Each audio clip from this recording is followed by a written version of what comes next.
I'm Susan Blunt, and pardon my voice, one of the directors of Neighbors on Call. And Becca Zirkin, who's you've already heard from tonight, is here as well. And Laura Baxley, who's the executive director of County to County. You'll hear from both of them more later. Neighbors on Call, or NOC, as we are often referred to, and County to County, which is often called C2C, are pleased to co-host this new series of programs via Zoom called Smart Policy Stellar Candidates. Right now, Republicans in our state legislature have just enough votes, thank you, Tricia Cotham, to ram through whatever policy they want. Both NOC and C2C are working hard to break that Republican supermajority and to restore the governor's veto power. So we are laser focused on electing Democrats in those districts that will be won or lost by tiny margins. We do this by talking to voters all year, every year. At Neighbors on Call, we canvass. Most of our volunteers are in the Triangle area, so that's where we work. In 2024, Neighbors on Call is focusing on these 5 state legislative candidates in the Triangle area who are key to breaking the supermajority. Terrence Everett, Yvonne Hopkins, Sophia Jackson, Bryan Cohn, and Senator Lisa Grafstein. They are running in critical races, some in seats that we need to protect, and some we must flip. Where their districts overlap, these House and Senate candidates are collaborating so that we can canvass for 2 at one time. Now I'm going to pass the microphone over to Laura Baxley to tell you about C2C's work this year. Laura? Thanks, Susan, and thanks everybody for being here. We're so excited to collaborate with Neighbors on Call tonight, just like we do all year long, every year. Our missions are very much aligned. We have the same mission to talk to the most voters we can, to talk about the importance of the state legislature, and to flip as many seats as possible. County to County not only canvasses, we also do phone banking, we do postcarding, we do texting, and so our span is a little bit larger than Neighbors on Call. As you can see, we share the same 5 candidates on the NOC slate, but we also are working in areas in the eastern part of the state as well as in the Mecklenburg-Cabarrus area. So we are supporting 12 candidates that you can see here. We also, in addition to voter contact, volunteer voter contact, we also raise money for and run a paid canvassing program for Get Out the Vote in areas where we need more hands knocking on more doors. And then in addition, we work directly with county parties to help them strengthen their infrastructures. So our mission is just a little bit broader. I will go ahead and turn it back over to Becca. Or this time it'll be me again, actually. Oh, sorry, so Susan. Now that we're interchangeable parts, actually. So now let's turn to our program for tonight. We are joined by Dr. Sarah Tabor, who is running for the statewide Commissioner of Agriculture, which means that all of us, regardless of which district we are in North Carolina, get to vote for her. She's aiming to unseat a longtime Republican incumbent, and it's looking good. We're also joined by Lisa Grafstein, who is working to hold on to her state Senate seat in Wake County, though her district in 2024 now covers an entirely different area of the county. We're also pleased to welcome James Mercer, who is running to flip a Senate seat that covers Vance and Franklin and Nash counties, and Bryan Cohn, who is fighting to flip a House seat in Vance and Granville counties. So now I will turn it back over to Becca. Hi, I'm Becca. So here's what to expect tonight. We are very privileged to get to be flies on the wall as these 4 amazing candidates talk about the issues that impact their districts. And our theme tonight is agriculture, which actually impacts every district, not just rural ones, as you will learn tonight. Dr. Tabor is going to lead the way. She's going to pick 3 to 4 topics for the group to discuss, depending on the time. And then later, we're going to pause for some calls to action from NOC and C2C, so we can help get these folks elected. And then we may have a little time to take audience questions from the chat at the end. We are going to turn off the chat for a little bit now, just to help everyone focus on the conversation, but we'll reopen the chat later when we get to the calls to action. So panelists, please first introduce yourselves, and Dr. Tabor is going to start us off, and then you can pass it along down the line. Sure. Thanks for that intro, Becca, and everybody. So hi, I'm Dr. Sarah Tabor. I am joining you tonight from St. Matthew's AME Church in Raleigh. Dr. Kimberly Hardy did a training here tonight with Marcus Bass and a bunch of other folks on candidates, political organizations. Here's how to engage with Black church leaders and members, and it's been really helpful. And I ducked out really quick to help run this. My plan was to go home, and we got a flash flood warning, and I can't leave the building until 9. So here we are, but we got a hotspot. We're good to go. So flooding may be a topic we'll get onto tonight. Commissioner of Agriculture is a Council of State seat. We don't make the laws, we enforce the laws, right? In Council of State. The Commissioner of Agriculture has a big part of the state's budget and puts it out to things like helping farmers grow their business and also enforcement on things like weights and measures. I think most of us are used to seeing that at the gas pump. This job makes sure that if you buy a gallon of gas, you get a gallon of gas. But more relevant lately, it also works on grocery store registers. We ensure that the amount of food that you think you buy is what they actually charge you for, because we found some grocery stores systematically overcharging people for the amount of food that they're buying. So that's one where, again, Commissioner of Agriculture is not just for farmers, it is for everybody. So quick plug for that. I appreciate the intro. And now let's go through to everybody else, starting with Senator Grafstein. Thank you, Sarah. 2 minutes. Okay, that's fine. Lisa Grafstein, I serve in the North Carolina Senate from Senate District 13, as I have rehearsed well before a lot of you multiple times. Senate District 13 right now is North Raleigh, but has slowly migrated to where with gerrymandering, it is now Southern Wake County, which means that I have a district that's got a lot more to do with the topics that we have tonight. Although I agree, agriculture affects every district in the state. So now I'm running in Southern Wake County. And in addition, I also serve on the Senate Agriculture, Energy and Environment committees, and have been learning a lot about the needs of Southern Wake County when it comes to sort of some of the agricultural aspects of this very dynamic and changing county. I'm in my first term in the legislature, and as many of you know, because of the new arrangement of the districts, I'm now in one of the toss-up seats that we need to win in order to break the supermajority and to enact good policy. Just touching on one of the bad things we did last year that I would like to see fixed is we changed the rules around wetlands, and so I filed a bill to try to correct something that happened last year in the legislature that essentially will mean that hundreds of thousands of acres of wetlands are no longer protected in North Carolina, and that's a serious concern for a lot of folks.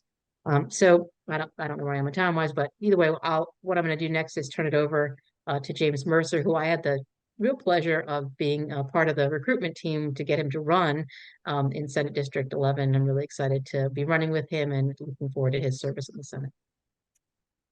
Thank you, Lisa, and thank you for recruiting me. Again, my name is James Mercer, and hello to everyone on the Zoom call tonight. Thanks for inviting me tonight. I want to thank you first and foremost for your support. I'm running for the Senate District 11 seat, which includes Nash, Franklin, and Vance counties. And, agriculture rules in all three of these counties. So agriculture is big as the #1 industry. I'm running against Lisa Barnes. This is a critical seat, and I think and I know that it is a winnable race. I have been very fortunate to raise some money and continuing to raise money. I have been a public servant all of my adult life, from the time I was 19 years old. Joined the military, came back home. I served as a police officer, a firefighter, an emergency medical technician, fire inspector, fire marshal, and emergency manager. So I'm used to droughts and used to storms. I'm used to hurricanes, all of those things. I also was fortunate enough to have a dual career. I spent 30 years in the United States military, and I retired as a lieutenant colonel from the North Carolina National Guard. So I've always served my community and my state all of my adult life. I'm currently the serving as the Director of Military Studies at North Carolina Wesleyan University, and I help coordinate the Army ROTC Leadership Training Program at the university. I am a staunch supporter of U.S. military veterans because I am a veteran, and I and my wife, we founded the Mercer Foundation, Incorporated. It's a 501c3 nonprofit organization that provides housing services to homeless veterans, and we feed disadvantaged children and their families in both Nash and Edgecombe County. Thank you. Wonderful. Thank you. Thank you for that. Good intro. And then let's move to Commissioner Cohn. Cohen, I answered all of them. It's okay. So good evening, everyone. As you know, my name is Bryan Cohn, and I am running for House District 32. I am coming to you this evening, somewhat ironically, from Indianapolis, Indiana. I happen to, when I'm not being a commissioner and when I'm not running for office, I work in agriculture, in ag tech specifically. And I am in Indianapolis this week giving a talk on food safety, FSMA, which is a new set of rules that or actually FSMA 204. I'll be fully correct on this. But it's a traceability rule, and we're working with growers of all sizes to discuss implementation of those new regulations. And basically, it is tracing food from the field all the way through the supply chain to the consumer. So we're talking about implementation and ways of doing that. So I've been giving talks and speeches for 2 weeks, first in Chicago last week and now in Indianapolis this week around those topics. So back in campaign. So as you all know, I am running running for House District 32 in Granville County. This particular district has changed quite a bit over the years. I think it's gone through 4 different iterations that I can think of off the top of my head. But we are talking about now, it is all of Granville County, and it is essentially the city of Henderson north to the Virginia border is the new district. So, and it is, as you would expect, also very rich in agriculture. We have a lot of agricultural land throughout both counties. So pleasure to see everyone this evening, and yes, we'll turn it back over. Thank you so much, Commissioner Yeah. Cohn. It's like I knew I was going to get it wrong, and then we did it. Thanks for correcting me. We got it done. It's a-okay. If I've heard it once, I've heard it 10,000 times, probably this week. So it's not a big deal. I answered or whatever. Hey, moving forward. All right, appreciate that. All right, thanks to everybody for your intros, and we're going to move into a panel discussion. We have a bunch of topics we can definitely talk about. I definitely have spent some time talking about them myself. We have labor is a big topic in agriculture right now, food systems in general, water quality and flooding, and sprawl. If anybody has a strong preference for any of these, one or the other, let's hear it real quick. We can move into that, and otherwise we can just go through them. Anybody have a feeling about one? All right, cool. Let's start from the top. Let's start from the top. We'll give it with 5 minutes, and if we're really failing, we can take it on to 10 for a given one. So let's start with labor.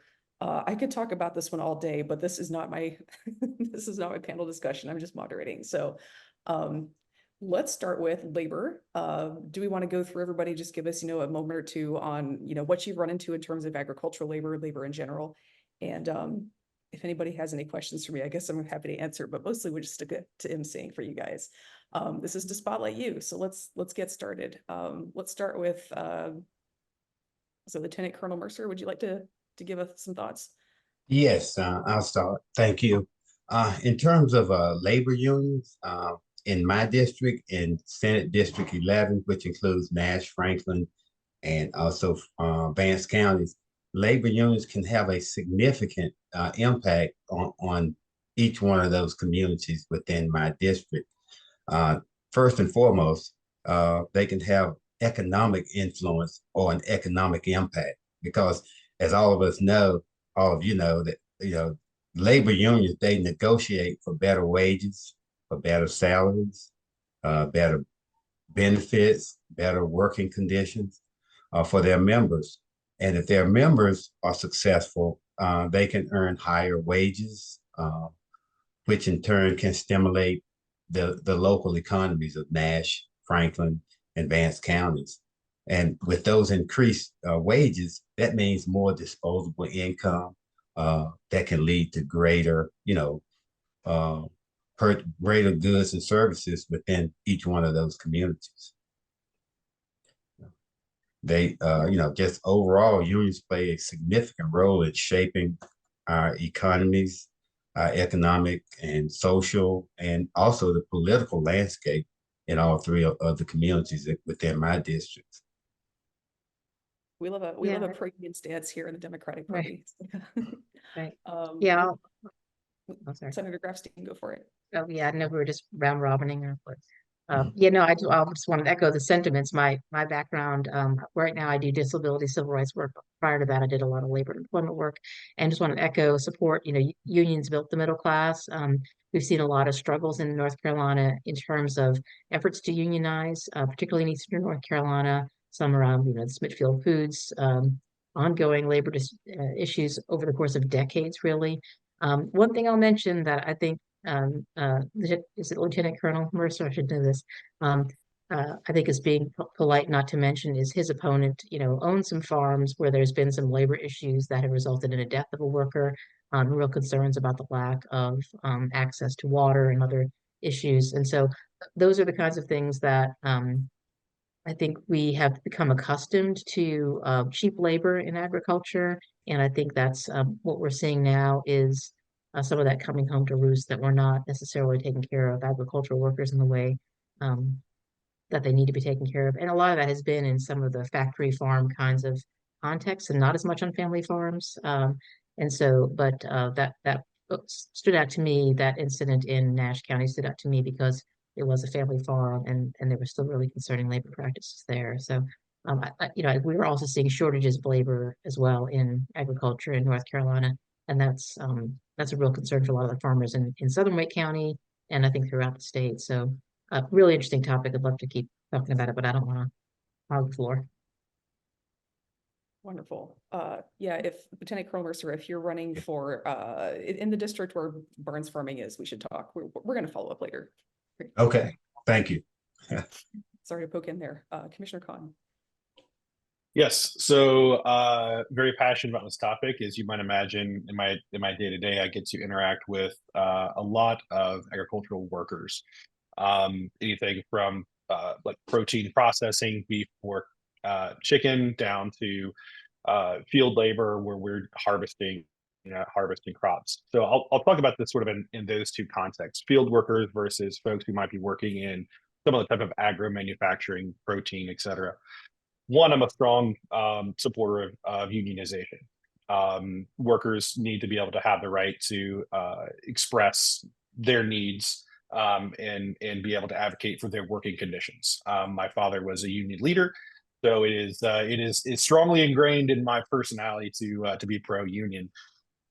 I will say we've got a fight on our hands when it comes to labor in the agriculture industry in general. One, immigration reform and the stance that Republicans have taken at a national level is putting pressure on our ability to get guest workers essentially into the United States to be able to do harvest. Harvest really in our neck of the woods starts in Florida in what we consider to be late winter, and then works its way up the East Coast throughout the spring and summer months. And we often hear some of our colleagues, our Republican colleagues, talk about, well, we should just get local people to harvest or work on farms. And that is the most asinine thing I think I've ever heard in my life. If anybody has ever been on a farm, if you've ever primed a row of tobacco like I have, if you've ever, attempted to do any type of field work, it really is skilled labor to be able to get product out of the field, get it packaged, and get it to sale in a safe and effective manner. So I think there's a couple things we need to do here. We need to work on a legitimate immigration policy that allows for us to have access or provide access to folks wanting to come to the United States for the harvest season. These folks are coming into the country, they're paying taxes. they're performing a critical service and they're leaving. They're going back home. They don't want to stay here. They're going back to their families in Mexico and South America, and any other country they might originate from. So it's a highly regulated and highly scrutinized particular program. So it's a very safe program. It's a very effective program, and we don't want to disrupt that, because it would create serious impacts to our food supply chain. Secondly, I think continued government oversight when it comes to something like, if we're thinking of like Smithfield, right? We're thinking down east. We're thinking of like some of the Smithfield Tyson plants. Always come to mind, where we are doing protein processing. Those are more year-round facilities, again, heavily dependent upon migrant labor and low-income labor, particularly in communities of color. For a long time, we've had the USDA be on site. They're inspecting, they're making sure that lines are running correctly, lines are running at the appropriate speed. During the Trump administration, there has been effort to pull back some of the USDA inspectors in those facilities and let facilities self-regulate, which is a terrible, awful, no good idea. It leads to quite a bit of injury, as you might imagine. It's really part of the reason that the USDA was kind of founded, and having these inspectors on site was to help make sure that we weren't killing people. And we're trying to revert back to that. Since our Republican friends want to take us backwards in every other direction, we might as well go down food manufacturing as well.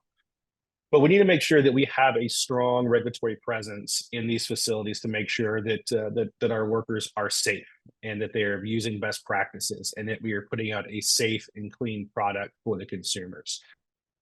So we really need to make sure that that we don't start moving backwards in a lot of areas. I appreciate that. Yeah. Thanks for your thoughts. Yeah, as somebody who's worked in the agricultural sector, I started as a field worker. So if you see me chugging water during this talk, it's a habit that's not going away. That's why that's happening. Yeah, and then worked my way up into working with farmers to make sure that they were making, amount of income. Because this is something that I'd like to try and drive home to folks, is all these good things we want for our communities, right? We want clean water, we want environmental protection, we want to treat workers right and pay them well.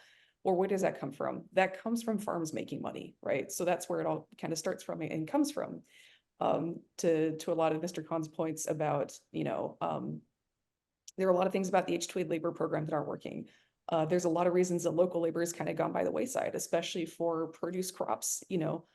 Something I'll hear from farmers all the time is, well, nobody wants to work anymore. And I'll say to them, well, how long is your season? 2-3 months. So you can offer a job for 2 to 3 months, right? Yeah. Well, how many months out of the year do people need to pay rent and buy groceries? 12 months.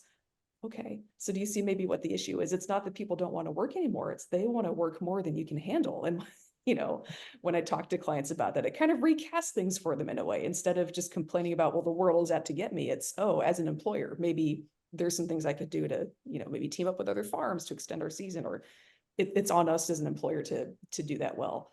And to speak to Lieutenant Colonel Mercer and Lisa Grafstein's points, Senator Grafstein's points. Yeah, this is a thing that comes up in agriculture quite a bit, is I think the general public has been told there's this stark divide between quote unquote corporate or factory farms and family farms, and never the twain shall meet. When in fact, the reality is most of what we're calling factory farms are family farms. They just happen to be wealthy families with large operations. And I wonder if sometimes we call them factory or corporate because it's hard to sit with the fact that maybe a family who's your neighbor could be this in your community, right? That is a hard thing to sit with. And so I think sometimes we just try to avoid that truth. And sometimes it comes out to yell at us that it is in fact real. These are family operations doing a lot of this. And that is, that's challenging, because I think from a regulatory standpoint, it is so tempting to say, we're going to make some regulations to crack down on these bad factory farms, but they can't apply to the family farms because that would be crazy. Well, if you carve out for family farms, that's most of where this is happening. And so that's a very difficult thing regulatory wise to sit with, but that is going to become important if you're making and enforcing laws in agriculture. Is a lot of the quote unquote factory farm behavior is happening on family farms. So that's just a fun thing we're going to sit with. All right, we're wrapping that up with labor. Could I ask you a question about that, Sarah, if you don't mind?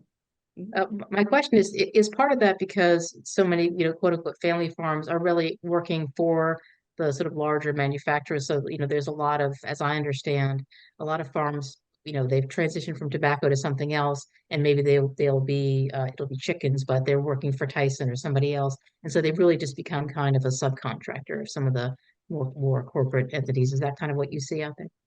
Yeah, so that's contract farming. There's a lot of different ways it's done. The way I look at it, it's almost identical to becoming a franchisee for McDonald's, right? You can be a family business that has a lot of different things going on, and one of them is we have some McDonald's restaurants. Being a franchisee for McDonald's or some other restaurant versus owning an independent restaurant, that's a decision lots of families can make. And in agriculture, it's almost identical. You can run your own independent operation, but you'll have to do a lot more. You'll have to manage your own supply chain. You'll have to manage your own sales. You'll have to actually run the entire thing yourself. Whereas becoming a franchisee or a contractor for Tyson, Smithfield, Purdue, a lot of that stuff is handled for you. It's almost identical. And so there are definitely some things that these larger companies are doing that are very sketchy in how they handle their contractors or their franchisees. At the same time, it's also, there's a lot more, this is a whole 45-minute discussion. There's a lot more than just, a lot of the franchisees or contractors for these large meat companies are actually doing very, very well, right? And that's something you don't often hear about because the people who aren't doing well under these contracts have a lot to say about it. The people who are doing well don't want anyone to know that they're doing well, right? And so you hear a lot about the downside. You do not hear about the upside. But that is why if you actually go and talk to rural communities, that's why there's so little political will to regulate these larger meat companies. A lot of folks contracting and franchising with them are actually doing quite well by that arrangement. And again, that's like a difficult thing to kind of sit with. Nobody talks about it. And so it's not known to lawmakers and regulators. But again, that's a whole 45-minute discussion. You got me started. We're going to stop now and move on. But thank you. Yeah, that's a very big and relevant question. So let's keep on going. Let's take it to, where are we at? 7:57. Oh, we have to be, okay, we have till 8:15, yes? All right. All right, food systems, water quality, or sprawl. Anyone have a nomination for which one should tackle next? Let's go with water. Water sounds good. Okay. All right, let's take it to water. Mr. Cohn, it sounds like you have a thought there. Let's go. No, I was just pretending like it was Jeopardy and was just going to pick a category. But I do have thoughts. This is so in my wheelhouse. So I think there's a couple things that that we always be conscious of when it comes to water and agriculture. The first, since my background is primarily in the food safety realm, it comes to irrigation and how we irrigate our crops, particularly like leafy greens and things of that nature. Using more what I call sustainable methods of watering are something that we've been long pushing for across the country. More drip irrigation versus overhead irrigation. One, it helps conserve water, particularly in areas where we have where you see more, like, instead of water coming from ponds, like maybe we'd see in North Carolina, for example, we'd see water coming from aquifers, so pumped out of the ground and then sprayed back over top of the crops in a watering method. But areas where we can sustain drip irrigation tends to be a much more sustainable method, use a lot less water. Also tends to prevent further disease, such as the spread of E. coli. If we have water supplies, generally in an agricultural community, you have cows that might be upstream. Cows get in the water. Cows do what cows do. That goes downstream, gets into the water supply, and then that's where we hear recalls on lettuce and other leafy greens because E. coli has been introduced. So finding ways to engage with better water practice is always critical. Sustainable farming is an area that for profit reasons a lot of times overlooked. I think across the larger industrial farming. It's something that we need to, again, to help encourage. So I think our jobs as elected officials and having departments like the USDA for the federal level and then the state level departments coming and helping both finance and fund ways to be able to invest in new equipment, new processes, new training for those processes, which will help lead to, I guess, better sustainable practices in terms of how they're drawing their water, whether it's coming from an open water source or a well source, how they're going to irrigate, and prevent waste. I can tell you, every farmer I've ever met, the last thing they want to do is use more material than they have to, which includes water, right? And the last thing I'll touch on this subject, because again, this is like a 45-minute discussion and I'm condensing down really quickly here, is the use of certain pesticides and fertilizers and so forth in finding ways to increase buffers between first stream runoff. Everyone here in North Carolina is familiar with fish kills and things that have happened in eastern North Carolina, which are generally happening because of things that are happening upstream. So large amounts of fertilizer or other pesticides and chemicals getting into the water, creating algae blooms, depleting oxygen levels, fish die. Typically happens during drought seasons and things of that nature. But finding ways to create additional buffers around our crops. And sounds like you have a question, or I saw a hand up. I'm trying to keep it to 2 to 3 minutes for everybody because we got. Oh yeah, gotcha. So yeah, that was where I was ending. Buffers on our application of fertilizers and stuff of that nature. That's a whole conversation. A lot. Again, It's a whole thing. Yeah. Yeah, that's a 45-minute stall, and we could all take. Senator Grafstein, do you want to take it bad at it next? Yeah, sure. I mean, really, and I don't have the background in agriculture that you all have. I will say the issue that's come up kind of in Southern Wake County really has to do with water usage because of and let's make it more into the sprawl conversation, because of the way that the area is developing, and you have farms kind of abutting against new developments, and where runoff becomes an issue, and how development, which we certainly need, housing and that sort of thing, how that affects the functioning of a farm because of the runoff. That's where I've really seen it be an issue in Southern Wake County and come up, and also just obviously access to water, as we have a lot of unincorporated areas that are starting to develop and try to figure out how they're going to connect to municipal water sources and how that affects zoning and the ways in which a development is and is not happening in certain areas. So it's a complex area I'm still learning a lot about, but it's been remarkable to me the extent to which water policy really relates to the way that development happens in an area like Southern Wake County.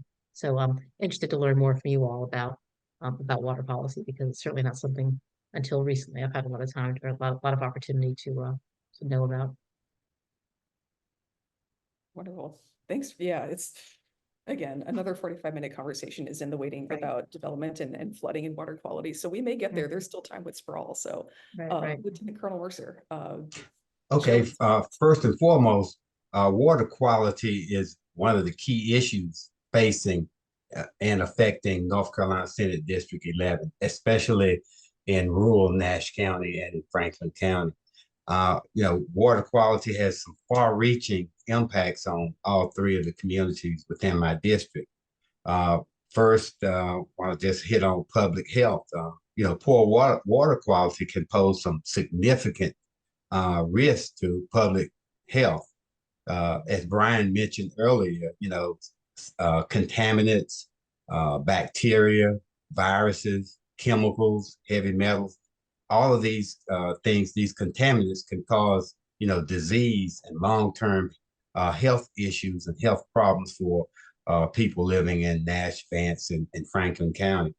Again, those communities, I live in a community right now where we have poor water quality. I have a well, and here it is in 2024, I don't have county or city water. I've been waiting for 15, almost 16 years. So it is near and dear to my heart, because I know I have constituents and I have relatives that live in communities that have access to clean and safe drinking water, and they don't have the overall health outcomes that people in my community are suffering from or experiencing because of the poor water quality. The second, economic development. Water quality is essential to agriculture. It's essential to the industries within my district. Also, recreation. Most of the cities and towns and Nash County and Franklin County, they have recreation departments, and it's becoming more and more important that they have good, clean water sources, because if you don't, those contaminated water sources can harm our farming community and also affect those industries within my district. Yeah, so true. Appreciate that. And I think we can kind of take it all down to sprawl. Well, we'll say development. Sprawl is a subjective thing. Development is definitely happening. Yeah. We'll say that. I had a really interesting conversation with a farmer in Wake County who was talking about, when a subdivision gets built, you get roads, you get a lot of roofs. So the rain does not soak into the ground like it does with a field. You can get more flash flooding and just flooding in general. They're seeing that in their creeks. The creeks rise up higher than they used to and more often. And that is something that can be mitigated with good, I don't want to say controls on development, but because then, yeah, that can mean a lot of things. But I mean, just basic floodwater protections, right? You have retention ponds. You may have we can only have this amount of land paved. We have to have this amount of green land for that kind of thing. Not building into low-lying areas because those will get, covered with floods. And again, we had some legislation that prevented those regulations, especially about not being able to build in low-lying areas. We cannot regulate that the way that we could. So there's a really interesting collaboration going on between the Farm Bureau now and the Sierra Club, which are two organizations that normally would never talk to each other because of the flooding issues that are starting to occur because of development in low-lying areas. So that's a really exciting thing coming forward. And I would love to talk with you guys some about development as well, because coming from agriculture, again, we mostly go, we're mostly just trying to keep land farming. Once it gets developed, I don't really deal with it much anymore, but it's your guys' problem. So let's talk about it. Do we want to start with Senator Grafstein? I don't think we've started one off with you yet. So let's have you go. Yeah, and I think we may have toured the same farm.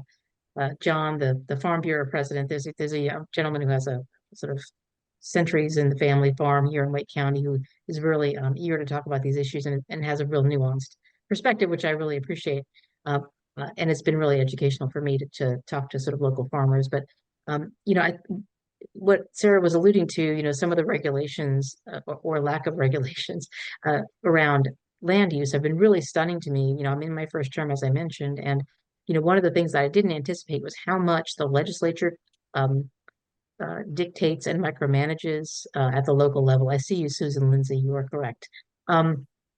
So first of all, we have housing needs, right? We don't have enough housing. We have far too few units. There is a real need to build. We are not necessarily doing a good job ensuring that what gets built is actually affordable, and certainly more housing in stock makes more housing more available, but it doesn't really make that much housing that much more available if what you're building are large homes that really are not affordable for most people. So it kind of a trickle down approach, but we don't really have policies in place that allow for local governments to more actively manage the housing that's being built. We don't allow inclusionary zoning, which would allow local municipalities like Raleigh or Fuquay Varina or Holly Springs to ensure that if you're going to make this development, a certain percentage has to be affordable housing. We don't let municipal governments do that. So they have to just try to negotiate with developers. And that makes it really hard to develop sufficient affordable housing. It makes it really hard then to manage growth in a way where I know sprawl it's a loaded word, where you're actually trying to have more density. That's, again, at the legislative level, there's been lots of tussling around how much to regulate the ability to have setbacks and other kinds of things that cities want to have, because part of the tug of war is you want people to be able to build sufficient housing in sufficient concentration, that we're not using up open lands that are good for water quality, that are good for air quality. So to me, the big issue is that we are not managing that regulatory environment in a way that really takes into account growing municipal areas, growing cities, in large part because the supermajority is primarily focused in rural areas. And if you tell them that it's good for Wake County, then they don't want to do it, right? So anything that benefits urban areas or areas that are developing in sort of around an urban core are really not a priority. So the policy issues really there to me are about empowering local governments to do what they need to do locally, and we're just really going in the opposite direction, I think. 100%. I think you hit the nail on the head there. I don't want to take too much time with it, but that's exactly it. We need housing badly. And when you're working in agriculture, I think people expect you to say, we're going to stop farmland from being developed. And that's not always the right call. Not all farmland is productive. Sometimes it's okay to develop, and we need more housing. So to me, a thing that I see come up a lot is a lot of the so-called protection of farmland is mostly about, I'm going to get canceled here, it's mostly about NIMBYism. It's mostly about a lot of people who can kind of view farmland as a perk they don't have to pay for, and it's going to keep their property values up. Me working in agriculture, I view farmland as an economic asset. It needs to be generating jobs, and so a lot of the things that are quote unquote geared to preserve farmland are mostly about preserving property values of nearby homes. And so that's a distinction that, again, I'm probably going to get canceled for saying this, but if we want our rural areas to thrive, we've got to make sure that farmland is like, if we want a local food system, right, then the farmland near cities should be making food, right? If we want economies and real jobs to exist in rural areas, we need to be focused on agriculture that creates jobs. And that doesn't mean it's predatory and destructive on the environment, but it should be making food that is valuable to people, as opposed to just like, if it's about preserving green space, it's less about that. And you wind up privileging certain land uses that are, like you said, take up a lot of land without necessarily creating housing or jobs. So that's a thing that we need to balance. I've taken up a bit of time. Lieutenant Colonel Mercer, do you want to put in some thoughts there? Okay. In terms of urban sprawl, first and foremost, traffic congestion and transportation challenges, especially when it relates to Franklin County, because Raleigh and Wake Forest, those cities are spreading outward into toward Franklin County, and this is leading to higher traffic congestion on some of the secondary and main roads within the county, and this is costing a lot of wear and tear on the infrastructure, causing the county and the state to spend more money on the infrastructure, on the roads and bridges.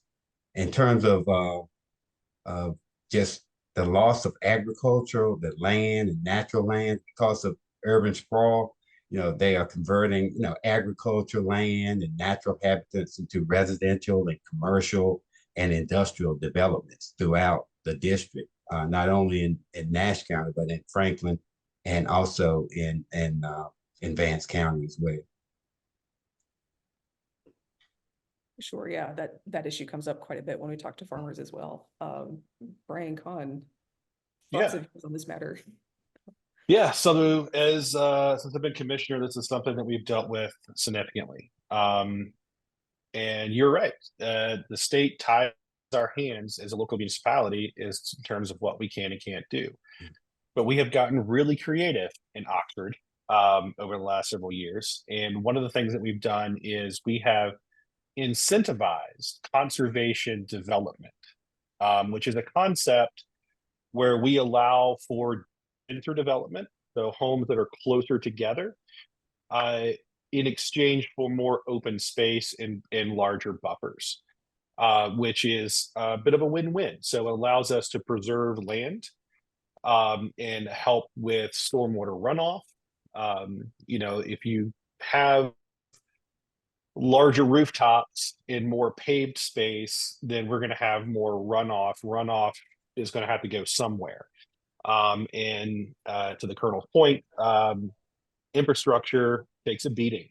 So you have to do something with the stormwater. So one of our ways we're approaching this is, again, allowing for more open space, more natural space, which can naturally and more effectively absorb that rainwater back into the ground. Then we can funnel it off into weir ponds and creeks and streams and things of that nature. So it also prevents silt from moving downstream into at least into our river basin, the Tar River, and then southern end of the county being the part of the Neuse. So conservation development is something that we are incentivizing. Now, we can't demand developers use conservation development, but we can put as many perks in there as we possibly can to encourage them to choose it. And that is something that we've worked on significantly. But we are certainly, in my opinion, open to growth. The more, the better. We do have a large amount of farmland that is converting. And we are trying to be intelligent about that. We just got done with as part of our required about every 10 years. It's required every 10 years. We try to do about every 8 comprehensive land use development maps. It is mandated by the state. And then the state tells us we can't do anything. So it's great. But it's a way for us to kind of figure out where our development is going to be so we can best spend money on infrastructure. Particularly water, sewer, stormwater, roads, things of that nature. So we know where growth will be over a decade period of time. We need to break the supermajority so that we can begin working on giving power back to municipalities so they can actually act on these comprehensive land use development maps that we are required by law to complete, but then handcuffed to actually do anything about. Is the irony there. If we're able to better utilize our comprehensive maps, then we're better off addressing water issues, water runoff issues, things like PFAS entering our water stream. So kind of touching back on that previous subject a minute ago about agricultural water, we also have industrial runoff in certain areas or old industrial areas. We want to make sure that we are protecting our rivers and streams. We don't want to have an industry landing in one area because of development, and then homes in another, again causing pollutions and further issues. We already have those issues in Granville County with PFAS. We don't want to exacerbate those further with poor planning from a zoning standpoint. Cool. Appreciate that. Thank you so much. Yep. Something I want to toss in there before our time wraps up really quickly. So something we'll see here a lot here in North Carolina and kind of all over the eastern half of the US, we'll see a framing of its development and housing like versus agriculture, and they can't both exist in the same place. There are actually solutions to this. And this is something I have to think forward to because it's possible that like if I get elected, there could still be a lot of Republicans in the state legislature. So I'm gonna have to sell them on stuff, right? So this is where we have to think about it. I want us all to win. I'm going to work for us all to win, but you got to think, that might not happen every year. So we got to think forward to it.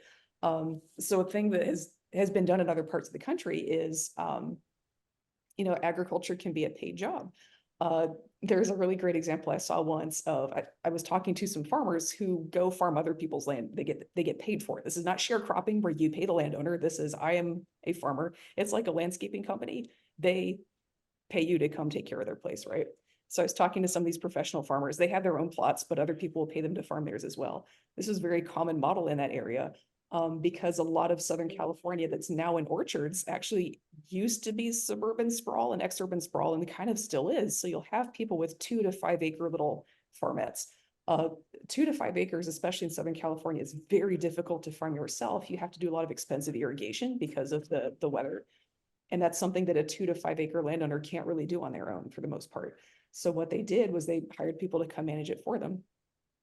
So a lot of Southern California's citrus and avocado industries actually are 2 to 5 acre small farmers who just have someone come help them professionally take care of the place. So in that case, they were able to turn like sprawly suburbs into productive agricultural land at the same time. The people still live there. My favorite example, there was some orange farm that was owned by some fancy Hollywood lady. She would come there for 3 weeks a year when the orange trees were blooming because she loved the smell. The rest of the time she was gone, had nothing to do with the place. So she got her beautiful vacation house. Her neighbors got the open rural space, and also actual farmers got a job. And so it doesn't have to be a lose-lose situation. There are ways to make this work, and they're used well in other parts of the country. They just haven't necessarily made it here. So I kind of view that as my job, is to pitch that on folks across the political spectrum.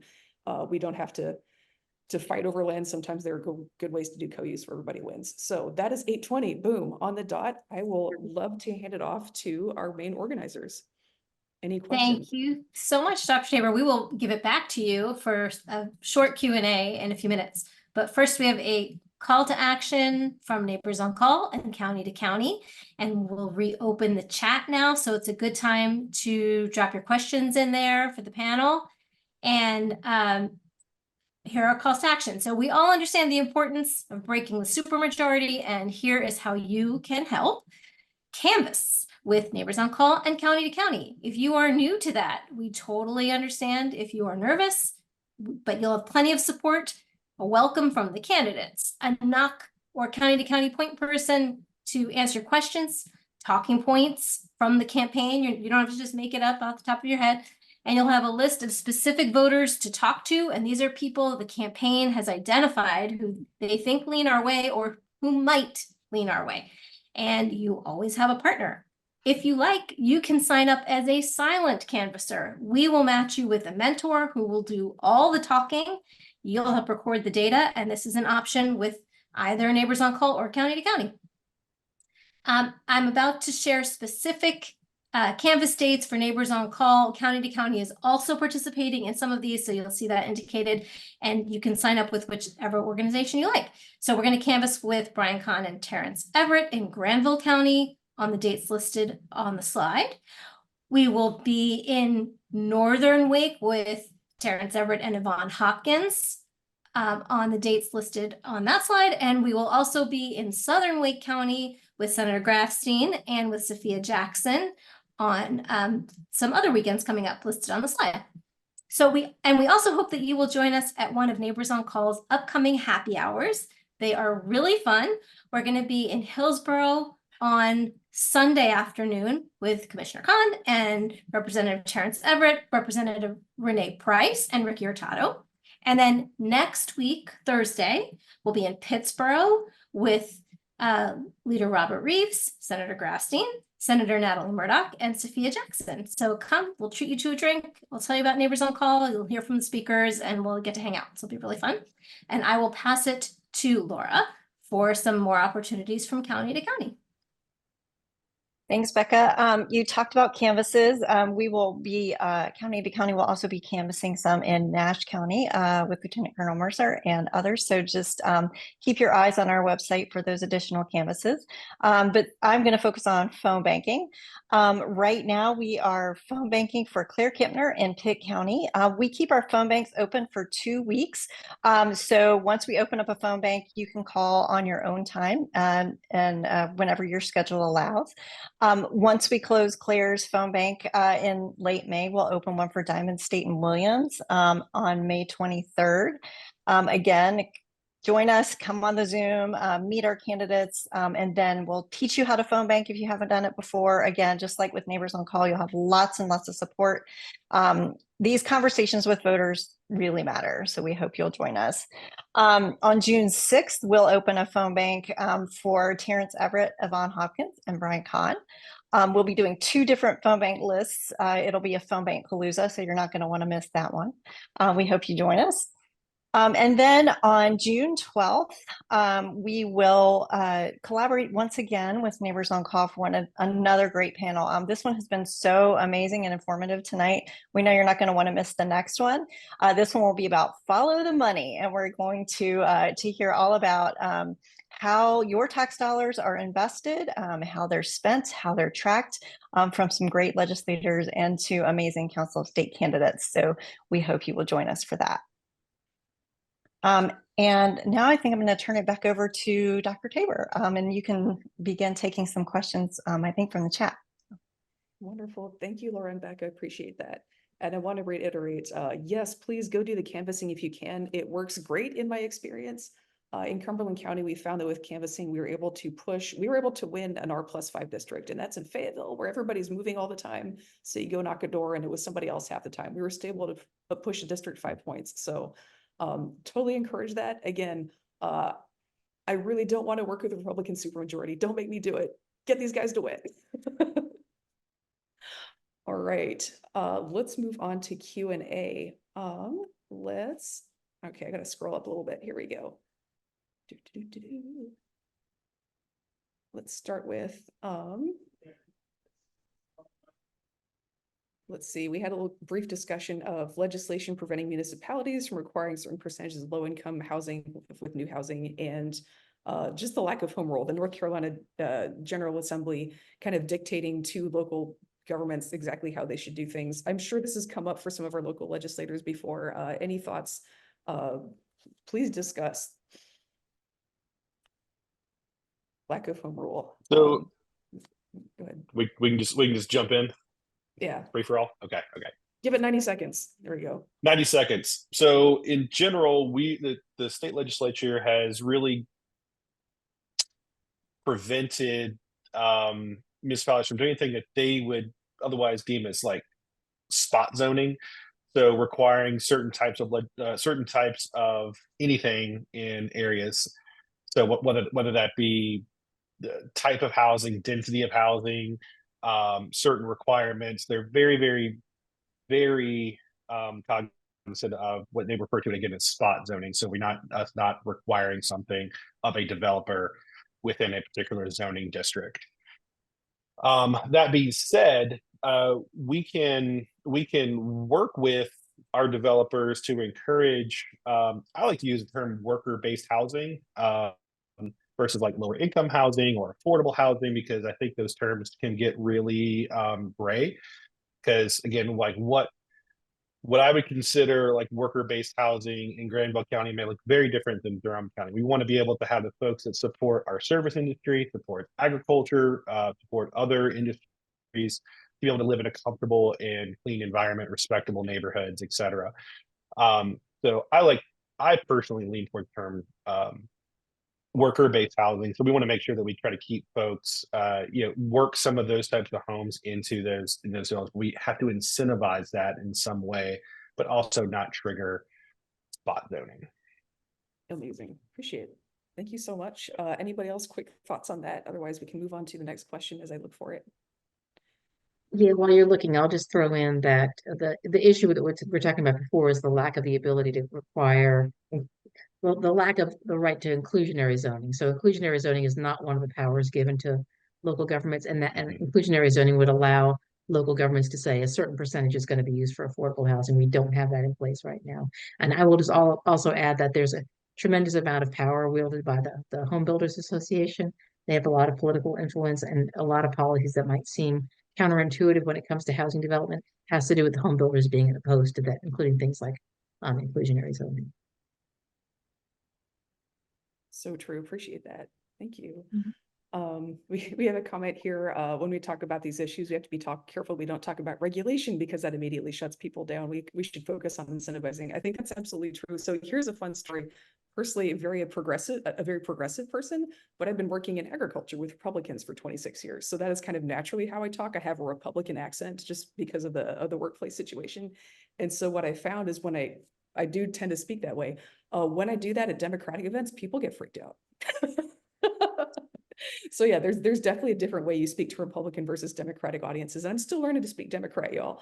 But yeah, I think that's absolutely true. When you're speaking to Republicans, you want to do a little bit different. And some of us, that's our home accent. We have to work on actually talking to the home crowd sometimes. But thanks for pulling that up. We do have somebody with a question about undocumented labor. Isn't it true that many of our year-round undocumented residents are part of agricultural labor, and how concerned are you about threats of widespread deportation? So 2 questions there. Number one, yes, undocumented farm workers are absolutely a plurality, if not a majority of farm workers. That is due to the fact that our immigration system just doesn't work well. If you want to come in and be documented, it's very onerous. It will not help you advance yourself in life. It takes so long to do it properly that you're not going to get ahead that way. If you want people to come in legally and do it the right way, it should be a route to upward mobility. It should not be a drag. It should actually work. The H-2A system is our guest worker system, and it has just tons of problems for both workers and farmers. Again, that's another whole 45-minute discussion. Yes, undocumented labor is absolutely a big part of our labor system in agriculture. And widespread threats of deportation, I will just make a note that whenever a state decides to have a big crackdown on undocumented labor, farms suffer. We can go into detail on that. But I was kind of there on the front lines when Georgia's decided to do this probably a decade, maybe up to 15 years ago. And it was devastating for agriculture in the area. So I really tend to urge Republicans to think twice about what they're doing to their constituency when they decide to handle a bad immigration system by making a lot of noise about crackdowns instead of fixing immigration, which is literally their job because they are elected into office. They need to be grown-ups and actually work with making proper laws as opposed to just making noise about crackdowns, because we've seen what that does to farmers. So that is what I have to say on that. Let's talk to the panelists too, if you guys have any thoughts there. I think it's certainly a part of it in terms of having legal immigration or undocumented workers in the agriculture industry.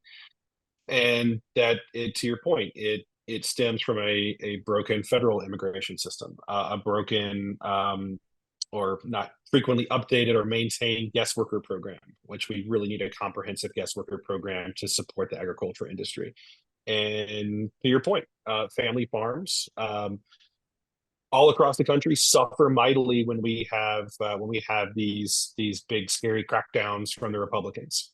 And it hurts a lot of economies across the industry. The retailers, they, can't get products to market because there's no one to pick the products or to harvest the products. So it negatively impacts the entirety of the supply chain. It's not just about someone crossing the border illegally. It impacts an entire supply chain. And that's a problem, and that's something that needs to be fixed from the federal level so we can find ways to accommodate the agriculture industry from a guest worker perspective. And that's going to eliminate human trafficking. That's going to help eliminate folks making desperate decisions to cross the border and put themselves in harm's way, things of that nature. So we need to eliminate those, and also, again, make sure that we have ways to verify that worker housing is safe and clean when those guest workers arrive on the farm, and they work in a safe environment as well. So there's a little bit of that oversight that needs to happen at the farm level, and there's immigration reform needs to happen at the federal level to be able to support our local farmers and our food supply chain. 100%. Well, we're now at 8:30, folks, and I think they're trying to kick me out. This church is trying to shut down for the night, so I should probably log off. But if we have any continuing Q&A we'd like to do with the panelists, I would say keep going ahead. I can turn it over to Becca and Laura for the evening, and just make sure I'm not keeping these folks out too late. I appreciate your guys' time. Thanks so much. Thank you so much, Dr. Tabor. Lieutenant Colonel Mercer, did you want to get a last word in before we close out the evening? Well, again, I just want to thank the group and thank the panel for inviting me. It has been very, very enlightening, and I've learned a lot just listening and participating in this forum. So again, thank you so much. Oh, you're muted, Susan. Oh, okay. Susan was going to close us out. Thank you so much, Lieutenant Colonel Mercer. Susan, you're passing it to you. Okay, now can you hear me? Thanks everybody for coming tonight. It's great to have such a big crowd, and what an interesting topic. So much. I just realized how little I know about all this. So this was just a great taste, a little sample of something I need to do some more homework on. So thanks for coming. Neighbors on Call will send out an email to everybody who's signed up to come tonight that will include links to these canvases and phone banks and our upcoming events. So we hope you will follow through and sign up for things. Thank you so much to our panelists, Dr. Tabor, Commissioner Cohn. Everyone has such distinguished titles. I'm not going to get them all right. Senator Lisa Grafstein, and is it Lieutenant Colonel James Mercer? Hope I got that right. So thank you all so very much. And we look forward to seeing you all again, if nothing else, on June 12th, when we have our next Stellar Candidates event. So thanks very much. See you then.